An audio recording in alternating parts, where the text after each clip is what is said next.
Yo, what up? It's your boy Professor Sense, Lab Science Podcast, episode 31. Hope you're doing well on your side. Hope the fam is good. Jumping straight into things, let's get into the lab report. A lot of cool stuff happened for iOS this week, so I really wanted to talk about two cool apps under development. The first one I have a bit of a gripe with, but it's fine.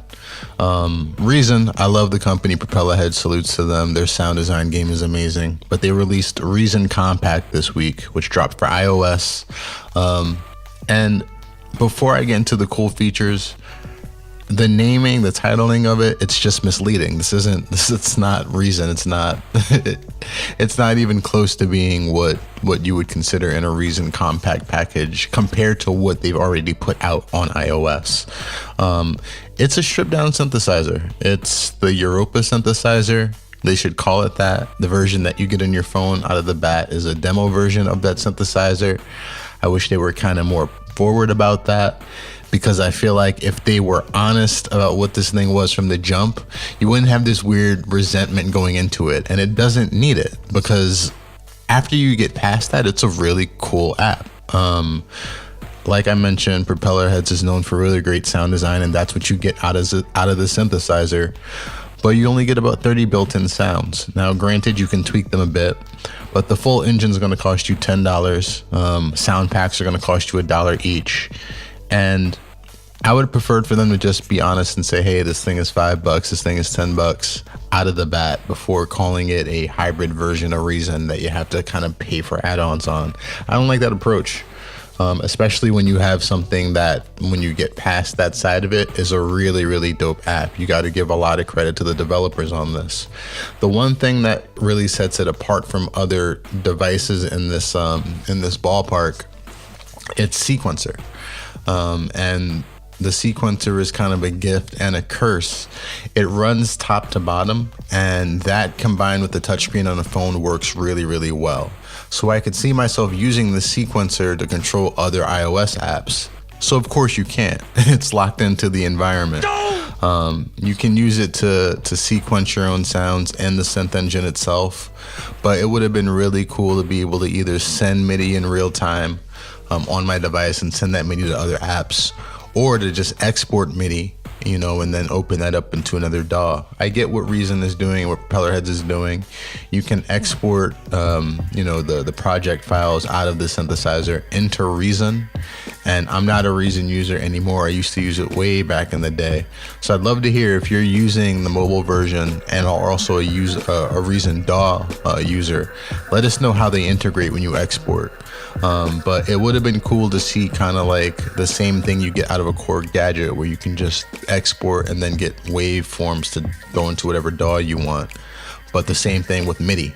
If I could have been able to bounce the MIDI sequences that you get out of the sequencer, it would have made a lot of sense. It's a really intuitive sequencer, and that's what makes it or breaks it for when you're sequencing things. If the feel is really quick and you can respond to it really quickly, and you don't have to think about it, and you can adjust it on the fly, it makes you want to use it more. And they really hit the nail on the head on that side of it. So it would have been cool to be able to see it bounce out of that environment and maybe go into another app or other DAWs. Maybe it'll happen in the future. But yeah, just overall, I really do wish that apps, especially apps that come from companies that have bigger, pieces of software, were more forthcoming before they named something the mini version of their flagship. Like, this isn't a Reason equivalent. It's not a mini version of Reason. It doesn't benefit the larger DAW to call it that, because you start to set these unrealistic comparisons to a product that's really, really dope on the surface. So if you haven't checked it out, Reason Compact, like I mentioned, you can try the free version out. It is limited, but it does have a lot of cool features. The full version of the synthesizer looks really dope. I haven't dropped my 10 on it yet. I have so many iOS synths, I don't know if I need this other one. Also on the iOS front, and at that I'm really excited about, I've been kind of following this team for years. TouchAble has recently announced they are releasing TouchAble Pro, which is an update for their Ableton-based iOS and now just Google and Windows-based software that lets you control Ableton. It's a touchscreen style launchpad. It has MIDI editing features. What really excites me about it is it's perfect for live performance. If you were like a Daft Punk fan like I was and like everybody was back in the day, you might remember seeing them have these touchscreen like pads where they were controlling all the parameters in their set. And that's what you can really do with TouchAble. It can load up into, your tablet or your phone. And you already have control over scenes and clips in Ableton Live, which is cool off the bat. You can control everything over Bluetooth and over Wi-Fi and walk around the stage and trigger clips from your Ableton Live set. But aside from that, if you really want to get modular with it, you can create screens and set things up like you would a lemur. So you can have a screen full of 8 dials or 8 rotaries or 8 XY pads or whatever you want, and have that control whatever parameters in Ableton Live you want them to control. I'm on the beta testing team now, so over the next couple of days I'll hope to give you guys some information. I do need to read the legal documentation to make sure that it's okay for me to disclose beta information on the product. I don't want to disrespect the developers, but as long as that's cool, check the IGTV. I'll put stuff up there. I'll put stuff on the YouTube channel as well. I've always love showcasing this app. I think they do a fantastic job, so salute to the team at TouchAble. And yeah, expect some updates from it soon. So I want to jump straight into things. I had a really great time yesterday. My wife and I went to a concert, and it's one of the weird things when you do a podcast regularly or write about music regularly. When you're out at events, you kind of think about, oh, this is an article or this is a topic, but throughout the entire thing, there were a bunch of little kind of details in the concert that I noticed that I thought would be really cool to talk to you guys about. So because of how many characters are at play in a large festival style concert, and we'll talk about what kind of concert this was, I think this stuff has benefit for DJs, for producers, for promoters, and for performers. So even if you're not directly in the role that I'm going to talk about, think about it as an artist. If you're an artist, think about the promoter's job in a festival and how your music can help that. So to describe the event, Q102 is a West Coast oldies, hip hop and R&B station. And right off the bat, when you think about oldies and then look at the lineup, it kind of jarred me, and maybe that's just my age showing, but the lineup had everyone from Salt-n-Peppa to Maya to Fat Joe to Nelly. And when you think about the age references here, especially in hip hop, because things are different for other genres, but when you think about the age references here, Salt-n-Peppa started their first album in '85. Nelly dropped his first release in 2000. When we think about hip hop music and urban music and modern urban music, really going into its 50th years, its 60th years, and people recognizing it as something with standing power, oldie stations have a bigger range than they ever did. I remember when oldies were Salt-n-Peppa to the early 90s, it would be 80s to 90s music and that's it. So to see Q102 kind of pack out a venue, this was in the Concord Pavilion, which is in like the Bay Area in California, with 12,000 people, and 12,000 people across age ranges. They had scans of the crowd, and you had folks that were born in the 60s and folks that were born in the 2000s. To see this kind of a range in a concert that's completely under the umbrella of hip hop, it was pretty fascinating to me. So for promoters and for DJs, this is really what kind of raised the hair in my neck for y'all especially. I think we're so quick to really niche down the types of shows that we put together, right? If you're throwing a party, you're putting together a show for a night, you probably have a bunch of rappers that sound exactly the same or in the same age range. If you have DJs that are on the bill, you probably have DJs that are playing somewhat similar vibes. And I think it's really the time to start looking for opportunities to tie in different generations. There's a disconnect in hip hop that doesn't happen in other genres. And I get reminded that we don't have to do that. by going to concerts like this, seeing kids that were just as excited about Salt-n-Peppa as they were about Nelly, and then seeing them know every word of a current Migos record, and also seeing people that were born in the 60s know every word to these Migos records. It really made an environment that had the unifying factor be people wanting to have a good time. And I think a lot of that spans from getting generations in the room together. So, the temptation in hip hop music tends to be kind of separate by age, and it is an ageist culture just as much as it's been a sexist culture too. Promoters, DJs, you are the first people that can change that. When you're thinking about opportunities to do so, find shows, parties, venues that can cater to all ages and give everybody a good time. Now, for the artists, by the same token, you should consider when you're making your music this as your future crowd. There's this thought process that rap music especially is really disposable, and they talk about like the SoundCloud generation, and because of the immediacy of phones and how easy it is to get music nowadays, a lot of folks don't think about people enjoying their music a couple of years down the road. Artists are quick to say, hey, you know what, I'm doing this because I got to put another song out in 3 months, another song out in 6 months. And watching young people that I know weren't around for some of these artists vibe to every word and dance and sing to every word reminded me that this is a timeless art form too. We listen to, or at the very least, my family listened to a lot of soul music and funk music growing up. So I didn't necessarily hear songs that I grew up around when I was a kid, but my parents played music and it kind of soaked in. And I saw kids that were going through the hip hop equivalent of that. I saw kids that were too young to understand Dr. Dre references dance to Dr. Dre songs yesterday, and that was pretty freaking cool.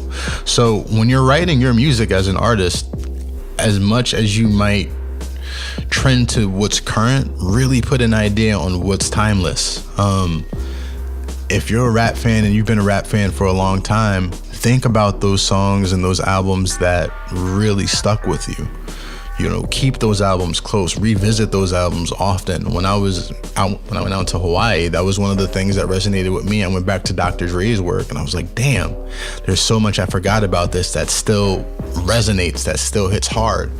And it made me dissect what was working in those records, and it makes for more timeless music. So create your music with that mindset. Don't make it so disposable. I know it's really, really easy to think we're in a microwave environment, and in some cases we are, but I think for the long-term money, if you want to be an artist that has a 10-year, 15-year career, and that's what I want from all of y'all, if you're nice enough to be listening to this, believe I want the utmost success for you for the next 15, 20 years. In order for that to happen, you need to write music that can sustain 15 or 20 years. So keep that in mind. Last thing before we talk about the next side of this concert, with this new niche, this new collection of people that are from 60s to the 2000s that can vibe in the same umbrella called hip hop, there's opportunities for people to make money and to stay in industry that are outside of just the rapper and outside of just the DJ. I saw young photographers, I saw young merch, being moved inside the spot legally and illegally. Get your hands around this environment, because I do think that this quote unquote oldie scene in hip hop is one that A, is fun. Like that was one of the best parties I've been to in a while. But B is one that's going to have opportunities that are genuinely financially motivated for the creatives. This demographic spends money and has a good time spending money. All right, so the next gem that I picked up from this show is heavily for the promoters. One of the artists, I should actually go to the lineup. So the lineup for the evening was supposed to include Maya, Fat Joe, Busta Rhymes, Salt-n-Peppa, Nelly. Am I forgetting somebody? Yeah, that's everybody. And so I missed Maya's set because of an absurd line, right? Which happens. It's a festival that happens. But before the event, Busta Rhymes actually dropped out, which means that there should have been a lot of time to play with. And granted, they used that time to tell all the artists to extend their set, but I think that backfired, and I'll tell you why later. But one of the things that I always see at shows is promoters having to face that decision of when to start if people aren't in their seats when the show's supposed to start. And good promoters know to push things a little bit. That's one thing I've just learned. Like, great promoters will give themselves a buffer. And the one red flag, Q102 did a great show. It was a fantastic show. No fights, no issues. Everyone had a great time. But you can't have a 12,000 seater and have an hour in between doors and show. You're not going to get everybody in the venue. So if you're going to do something like that, to have your opener perform on the dot like that after someone dropped out of the ticket, it didn't make sense to me. So I say that to say to up and coming promoters, when you're throwing a concert, when you're throwing even a small open mic or a small show in your neighborhood, that opening spot is rough. And it's a sacrificial spot. There's a lot of people that won't even play it. Like, I've DJ'd for a lot of rappers that will conveniently get lost for 20 minutes if they know they're that opener, just to delay the show. And I can't even blame them, because half of the people aren't in the room already. So big takeaway for promoters, big takeaway for DJs, because DJs often end up curating the night if there's also artists. If you have time to work with, push things back a little bit if you can. Ideally, give yourself a buffer, but if you don't have that buffer, then do what you got to do. Shave 5 minutes off of sets where you can, rather than doing the opposite and forcing somebody to go out too early. I err on the side of the artist in cases like this. I would love to have heard Maya, and I know she had a lot of folks that missed her set. Related to this, another gem for artists. Busta didn't even announce that he wasn't coming. The radio station did, and salute to Q102 for that. But I was really excited to see Bust. That was one of the big reasons why I got a ticket, to be honest with you. So for him, I hope everything is well. I hope it wasn't, something negative, and hope he's in good spirits and peace and all that. But I will say, I'm looking at his social media a day afterwards, the day of, and he's promoting music, but not talking about why he didn't make this commitment. So, when we talk about that niche market, that opportunity to build with fan bases across 5 decades is very small, and you don't have a lot of shows like this. So I thought it was really disappointing to see an artist who really has the chance to benefit from this kind of environment more than most just not take advantage of all of those fans. He had a lot of people upset, and left a lot of opportunity to pick up a younger core of fans at a really key time for that. Salute to Salt-n-Peppa. They're actually going to be the first female residents in hip-hop in a Vegas act. And A, I think that's incredible for the culture. But B, I think them doing a show like this is really important for that Vegas show. They've picked up a younger generation that didn't necessarily know about their stuff, and they had party songs to support it. We all know how many records Busta has that could support a party. That would have made perfect sense. So that was kind of disappointing to see. Artists, if you have the opportunity to pick up a fan base, go grab it. And if you have to miss a show, at the very least, tell people why you're missing a show. Next gem is for performers. Salute to Faith Evans. I picked up a lot of respect for Faith listening to her Drink Champs interview. I didn't realize how much behind the scenes work she'd done and just where she comes from as an artist. So shout out to Faith Evans. Straight up, she had issues with her set. There were issues with the sound. You could tell there were problems with her monitoring. At some points, I think they had things too loud in her ear, so she had to take the monitor out. Then, there were band miscues. And she had all of these reasons to diva out. It was relatively early in the day. She's got 10,000 people in front of her. It's a big show for her. She's performing with the husband, Stevie J, as the music director, which threw me for a loop. And in addition to fucking killing the performance, I thought she handled the issue really well. I don't think they really got her sound fully sorted to her liking for the entire performance. And we knew it. She said it in between songs, but rather than being a diva about things and cursing people out, she mentioned to us, hey, the sound isn't to my liking. She'd apologize. She'd thank the crowd for supporting her. She bought the sound team time in between songs to figure things out. That's being a professional. And you know, you're talking about one of the best sound crews on the West Coast. I know that for a fact. They killed it. But things are going to happen in a live show. So I guarantee as you come up as an artist, as you start to do smaller shows and you have lazy sound men, no sound men, you're going to have issues on stage, and you can handle it like a consummate professional, and you'll probably be booked again because of that. Or you can have your diva moment. And artists that have those diva moments, they burn bridges in the live scene really quickly. Your money as a performer going forward is in the live environment, so you cannot burn those kinds of bridges. Trust me on that. So salute to Faith. She handled that with grace. I think every, you know, R&B artist, rap artist to be that was in the crowd could really pull from that example that she set. That's how you deal with some bad sound and still freaking kill it. It was an incredible performance. So something else that I noticed that I kind of feel a way about, and this goes back to me saying that it wasn't the best move for Q102 to last minute tell the artist to play more song time, like to extend their sets. A lot of artists, instead of doing more of their songs, played other people's music. And in certain cases that worked. Like Fat Joe did it, and I thought Fat Joe did a really cool thing. He was talking about like old vintage house parties, so he set a vibe and had his DJ playing like 70s classics, so you felt like you were at the house party. And then they like bought the eras up to like a modern record. It was a cool way to play older music. But no shade to Nelly, because he killed it. But there was a good 10-15 minutes where towards the end of his set, he just was playing other people's shit. You know, fucking Tipsy was playing and No Limit Records were playing. And another thing that I've seen pretty much every rapper do, I think almost everybody except for Faith Evans did this at one point in their set. When you come to the Bay Area, you don't have to play a Too Short record.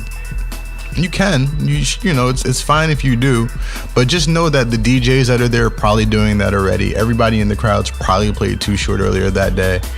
You have a catalog, I'm assuming, if you're booked for these shows. Play your music.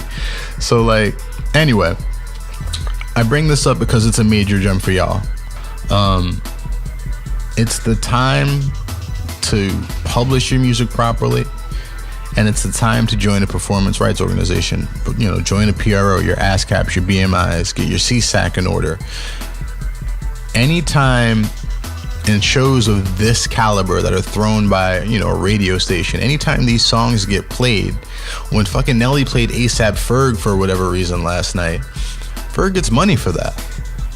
Being a member of a PRO, part of that responsibility is them going out and getting your money, and getting your license money when your song is licensed. And in this case, these songs are technically licensed in order to be performed or played for 12,000 people.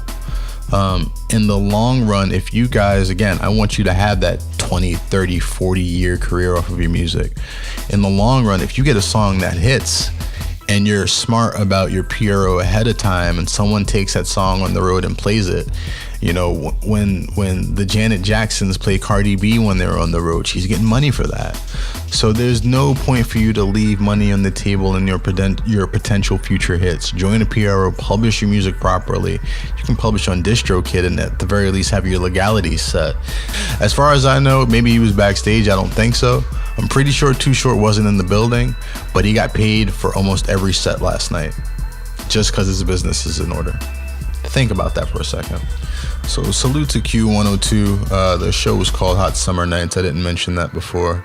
Fantastic vibe. Really, really dope night for hip hop. Yeah. Nelly was spitting too, man. I got you know what I mean? Like, when I was young, I was on my super raucous razor blade boom bap shit, so we hated all things polished, and Nelly was in that platform. So it's funny, like, fast forwarding, you know, a couple years, 10 years, whatever, 10, 15 years, and seeing what the climate is looking like now, and then seeing Nelly, like, spit as hard as he was going in. It was fucking incredible. Salute to Nelly. Salute to the St. Lunatics, too. He had Allie out there. That shit was dope. So I want to move on. Something that kind of surprised all of us. Eminem decided to drop an album this week. Kamikaze. It is too recent for me to do a full musical review, and we don't really do music reviews unless it's yours. So shoot us links to your music at labsciencepodcast@gmail.com. But I did take some references sonically from this album, specifically for the engineers that are listening and for the producers that are listening, that I thought we could dive into, because it's kind of important when an artist of this caliber drops out of nowhere. And I thought the sound on this album, it said a lot. First things first, this is probably my favorite off of early listens post Eminem album. And I say post Eminem because I have a cutoff point where I couldn't listen to M albums anymore.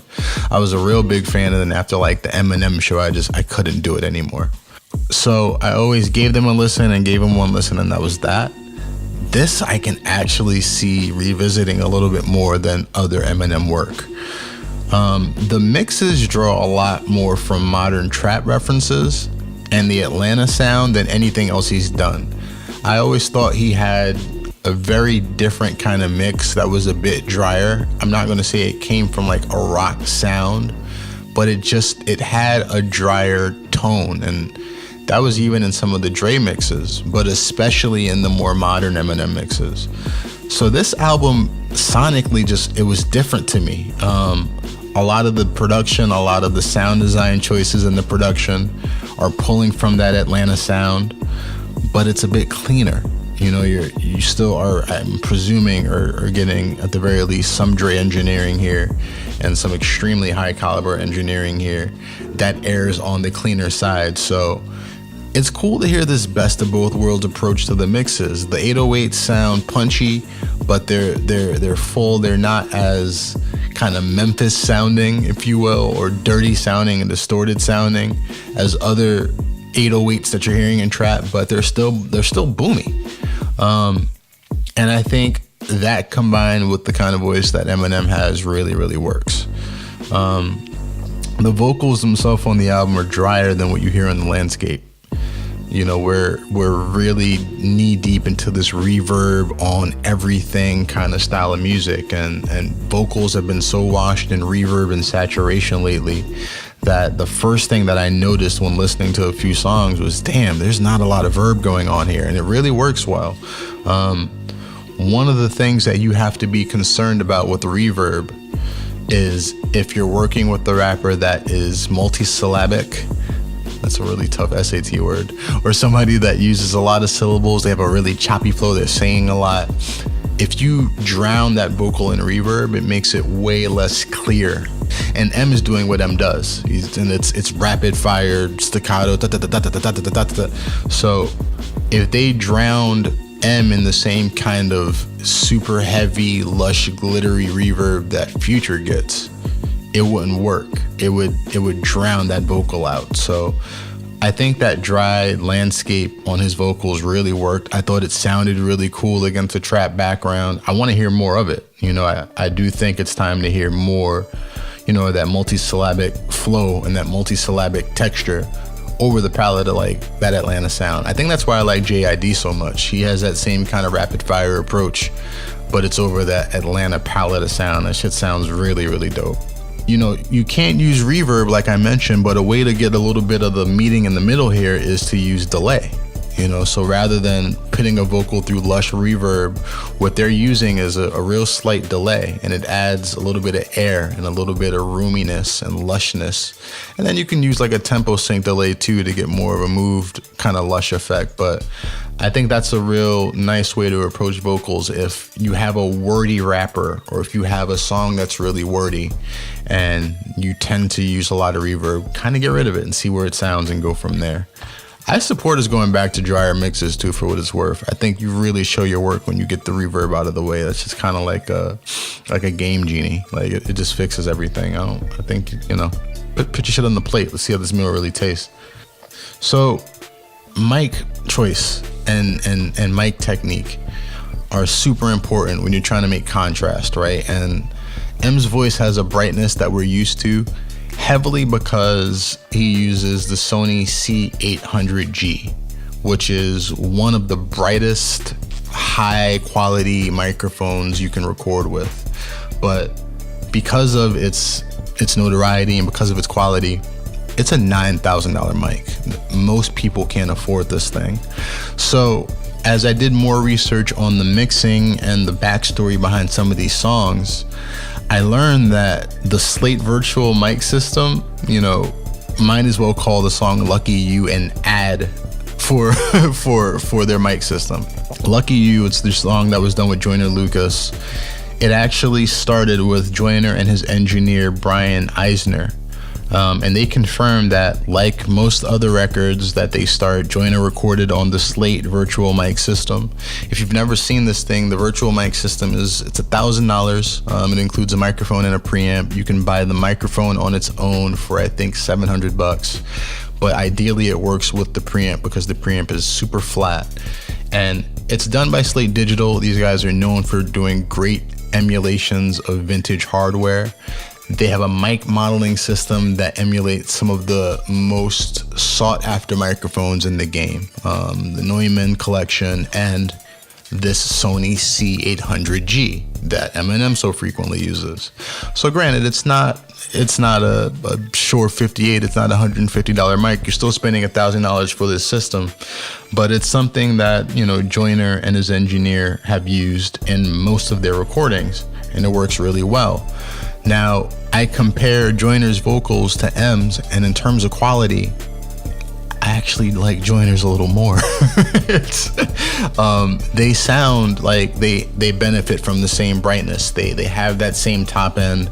And again, Brian Eisner, and forgive me if I'm mispronouncing your name, Brian, confirmed that the mix that M put out is pretty close to what they submitted. Again, they started this song, M jumped on it later and liked it. He recorded his vocals in a professional studio on a $9,000 microphone. They tweaked the mix a little bit and put it out. You're talking about a song that came from an apartment studio with a $1,000 microphone setup and is now on an album that's going to be huge and skyrocket Joyner's career. So it's really cool to see where mic modelers have come. I remember like the Antares mic modeling days, and those weren't the greatest. I'm always just looking at that Slate digital collection or the virtual mic system, and I'm always so close to pull the trigger. It's one of those long-term investments that I think really does make sense. But more overall, I just want you guys to think about how often we look at gear and say, oh, if I can only get the next thing, if I can only afford this, if I can only afford this. These guys used something that was a tenth of the price and made M's album. Use what you have, write good songs. If this was a bad record, this whole process wouldn't have started. It wouldn't matter what kind of microphone you recorded this on. So put your focus on using the gear that you have and using it a lot and pitching and getting in the room with people and going from there. Salute to Joyner, man. That's a huge look for him and his team. Congrats, guys. Pretty sure they used the same setup on the Chris Brown feature they had too. And again, it's another situation where you're collaborating. We talked in the last episode about the importance of collaboration. You're collaborating with somebody with this super high quality studio. Put a little bit of money into your studio at your house, record at your house, clean it up real nice, get with an engineer that knows what the hell they're doing, and start collabing with these bigger artists. There's no reason to hide anymore, man. Get out there and work. Last thing that I noticed, the vocals in these songs are a lot louder, or not a lot, but at least I feel like a dB or two louder than you're used to hearing lead vocals. And I think that's because you've got an artist that's got some actual bars behind what they're doing, and also somebody that's relying less on melody and effects. And you can use saturation, melody, and effects to sit more forward in the mix. It pulls people's attention a lot easier than a dry vocal does. So as a result, you have to mix M's voice a bit more forward. And think about that as an engineer. What kind of artist are you working with? If this vocal is dry, you might have to push it a lot more than you would someone who's relying on auto-tune and alter boy and a bunch of other effects.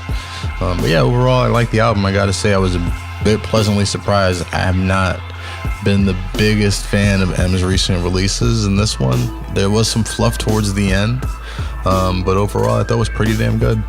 So before I get out of here, I always try to give you guys some gems when it comes down to social media and social tools. My background, aside from music, is in doing that sort of thing for various music related companies, and there's two resources that I've been using recently that I think benefit pretty much anybody in music, but especially if you are a performing artist, if you put out music.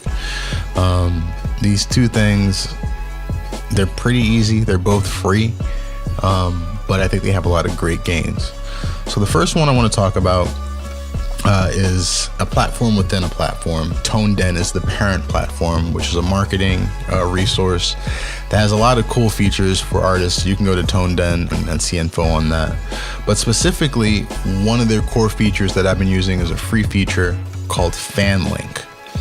And FanLink is an interface that allows you to consolidate links. So let's say you put out your music. I would hope by now you're putting out your music on all streaming platforms you can.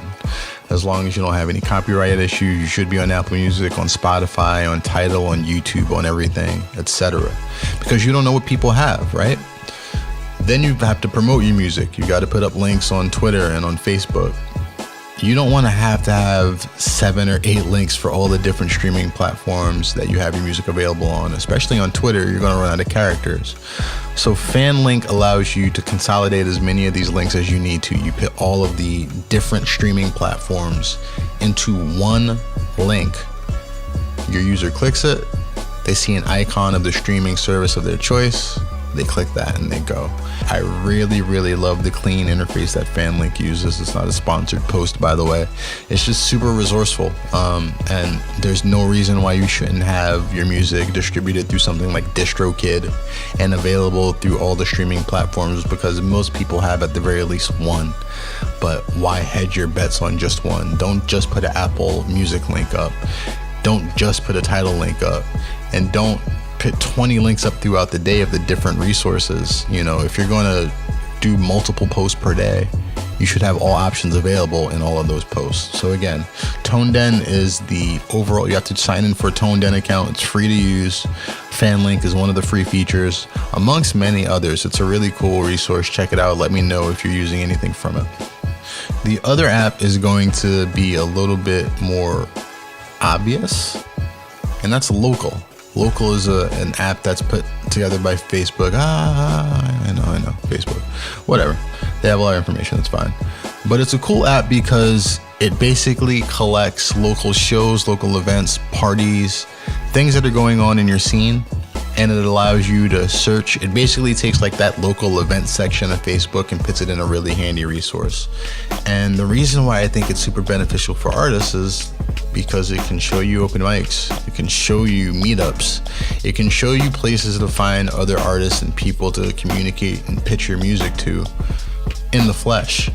And you can get your social media to 1,000%. You can get your website to 1,000%. Nothing beats one-on-one conversations about what you have to offer as an artist, as an engineer, as a producer, whatever you do.